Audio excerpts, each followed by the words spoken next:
Hello everyone, welcome back to my channel. ऐसे आप सभी।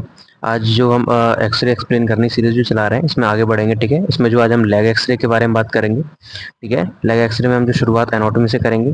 ठीक है, उसके बाद indication, contraindication, patient preparation, positioning, centering और एक्सपोजर फैक्टर को पूरा डिटेल में जानने की कोशिश करेंगे। ठीक है, इसमें ये जो आप दो एक्सरे देख रहे हो, ये वाला जो एपी व्यू है लेग एक्सरे का, और ये लेटरल व्यू है। ठीक है, इसमें जो सबसे पहले शुरुआत एनाटॉमी से करते हैं। एनाटॉमी थोड़ा जानने की कोशिश करते हैं, इसमें कौन कौन सी बोन्स दिखती है एनाटॉमी में। ठीक है, ये जो आप देख पा रहे हो, ये एक टेबिया बोन, फिबुला बोन और एक पटेला बोन, ये तीन जो मेन बोन इसमें दिखती हैं।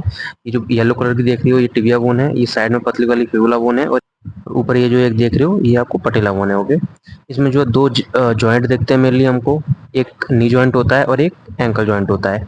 जो पूरा जो है ये नी जॉइंट है, ये नीचे जो होता है ये एंकल जॉइंट होता है। ठीक है, जो हमारी टिबिया बोन होती है वो जो है मेन वेट बियरिंग बोन होती है। ठीक है, मीडियल बोन भी होती है, यानी पैरों के अंदर साइड ये जो बोन होती है वो होती है लार्ज लार्ज बोन भी होती है।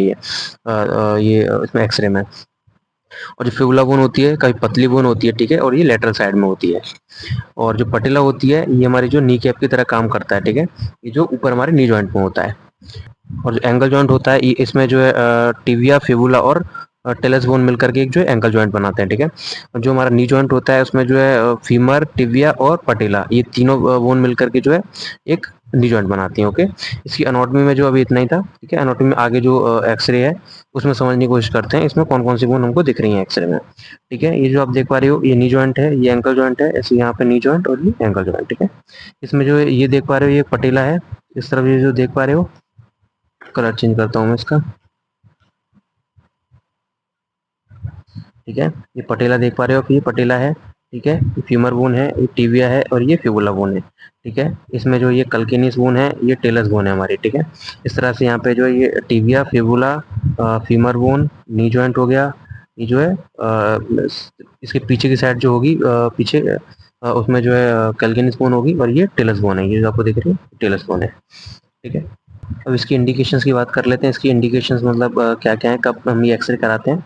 ठीक है, फ्रैक्चर है, कोई डिसलोकेशन है नी जॉइंट में, या फिर जो है एंकल जॉइंट में कुछ इंजरी है, पेन है, और कोई इन्फेक्शन है बोन में, जो है कोई ट्यूमर वगैरह या बोन लीजन है, कॉन्जेनाइटल डिफॉर्मिटीज है, यानी कि जो बायोबर्थ डिफॉर्मिटीज होती है वो है तो कराते हैं। ठीक है, पोस्ट पोस्ट ऑपरेटिव चेक है, या फिर फॉलोअप के लिए आ रहे हैं, यानी कि ऑपरेशन के बाद फॉलोअप वगैरह के लिए जो आते हैं। ठीक है, तब इसका एक्सरे करवाते हैं।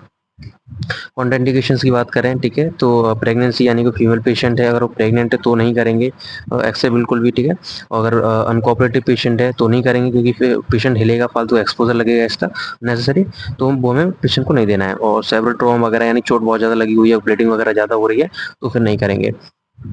लैक ऑफ मेडिकल नेसेसिटी, यानी कि अगर ज़रूरत नहीं है उस एक्सरे की, तो वो वाला एक्सरे भी नहीं करेंगे। ठीक है, पेशेंट प्रिपरेशन की बात कर लेते हैं अभी। सबसे पहले जो है पेशेंट को जो पूरा प्रोसीजर है वो हम एक्सप्लेन करेंगे, हम क्या करने वाले हैं, किस तरह से करने वाले हैं। ठीक है, मेटेलिक आइटम्स वगैरह हैं, अगर उस जगह पे जिस एरिया का हम एक्सरे करने वाले हैं। ठीक है, तो मेटेलिक जो आइटम्स हैं उनको रिमूव करवाएंगे, क्लोथ चेंज करवाएंगे। ठीक है, अगर ज़रूरत है तो, यानी कि हॉस्पिटल गाउन वगैरह पहनवाएंगे अगर उस चीज़ की ज़रूरत है तो।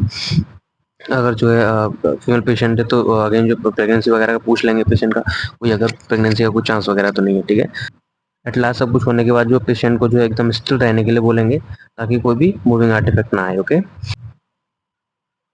अभी जो एपीयू की बात करते हैं। ठीक है, एपी एक्सरे लेने के लिए जो है पेशेंट को पहले सुपाइन पोजीशन में लेटाएंगे। ठीक है, उसका पैर एकदम सीधा कराएंगे। ठीक है, उसके बाद जो उसका पटेला है वो अपवर्ड फेस करना चाहिए। हम चेक कर लेंगे जो हाथ लगा करके उसका पटेला जो है अपवर्ड फेस कर रहा है नहीं कर रहा है। ठीक है, उसके बाद जो हम जो एक्सरे ले रहे होंगे, जो कॉलीमेंट करेंगे, उसमें हम पेशेंट का एंकल और नी जॉइंट दोनों इंक्लूड करेंगे, यानी नी जॉइंट है और जो एंकल जॉइंट है, ये दोनों हम जो है कवर करेंगे। ठीक है, इस पूरे कॉम्बिनेशन में, यानी कि जो हम एक्सरे लेंगे इस तरह से, इसमें ये नी जॉइंट भी आना चाहिए और ये जो एंकल जॉइंट है नीचे, ये भी आना चाहिए। ओके, ठीक है, इसके अलावा जो हमारा फीबन और जो फिबुला और जो टिबिया बोन्स है वो भी हमारी कवर होनी चाहिए। ठीक है, और जो हमारा सेंट्रल रे है वो कहाँ होना चाहिए, एकदम मिडवे होना चाहिए between knee and ankle joint, यानी जो हमारा नी और जो एंकल जॉइंट है, इन दोनों के बिल्कुल बीच में कहीं हमारा सेंटरिंग पॉइंट होना चाहिए। ठीक है, अभी जो लेटरल व्यू की बात कर लेते हैं। ठीक है, लेटरल व्यू हम जो पेशेंट का किस तरह से करेंगे, उसके लिए सेम पेशेंट को जो है जिस पैर में दिक्कत है उस पैर की तरफ जो करवट लेके पेशेंट को लटवाएंगे। ठीक है, इस तरीके इसको एक्सरे में इसमें जो इमेज में किया हुआ है इस तरीके से सेम। ठीक है, उसका जो पैर है रोटेट करा देंगे। ठीक है, और जो हमारा अपोजिट पैर है उसको दूर करवा देंगे ताकि वो जो उस कॉलिमेशन में ना आए एक्सरे के में। ठीक है, और जो हमारा पैर है एकदम स्लाइड एकदम सीधा करवा देंगे, और जो एंकल है वो डोर्सीफ्लेक्स करा देंगे, यानी कि जो यहाँ पे जो इसका एंकल जॉइंट है यहाँ से पैर ऊपर की तरफ थोड़ा करवा देंगे। ठीक है, उसके बाद जो है इसमें एक्सरे में अगेन जो है नी जॉइंट और एंकल जॉइंट इंक्लूड होना चाहिए उसके कॉलिमेशन में। इस तरीके से जो हमने एक्सरे लिया है एकदम सेम इस तरीके से आना चाहिए। सेंट्रल रे जो है हम दोनों के बिल्कुल बीच में कहीं करेंगे ताकि जो हमारा एक्सरे है एकदम परफेक्ट आए। ओके, आप ये जो देख ही सकते हो। ठीक है, इस तरीके से हमें ये करना है, एक्सरे एकदम सेम इस तरीके से आता है। ठीक है, नी जॉइंट और ये एंकल जॉइंट कवर करना है।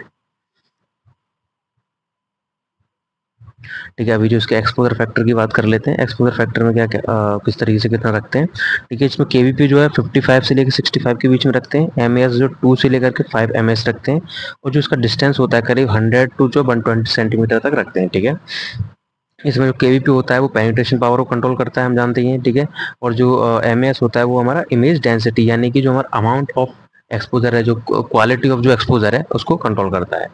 ओके, ओके, आज की वीडियो में इतना ही। अगर कोई और डाउट हो आपको तो आप मुझे कमेंट कर सकते हो। ठीक है, और अगर कोई और वीडियो सजेस्ट करनी हो आपको किस चीज़ के बारे में बनाने के लिए तो आप मुझे वो बता सकते हो। ठीक है, और बाकी और भी मैंने वीडियोस बनाई हुई हैं, अपर लिम्ब के बारे में बनाई हुई है। ठीक है, सब पूरी स्पाइन को कवर हुआ किया हुआ है मैंने एक्सरे जो है, जिसमें मैंने सर्वाइकल, थोरेसिक, लंबर और जो सैक्रम और कॉकस जो वर्टिब्रास है सब मैंने पूरी कवर की हुई है। ठीक है, वो भी आप देख सकते हो, मैंने प्लेलिस्ट बनाया हुआ है उनका भी। ठीक है, अगर वीडियो अच्छा लगा हो तो आप लाइक कर लेना और सब्सक्राइब भी कर ही लेना, और अगर अच्छा लगा हो तो अपने ग्रुप्स में भी शेयर कर सकते हो। Okay, thank you very much.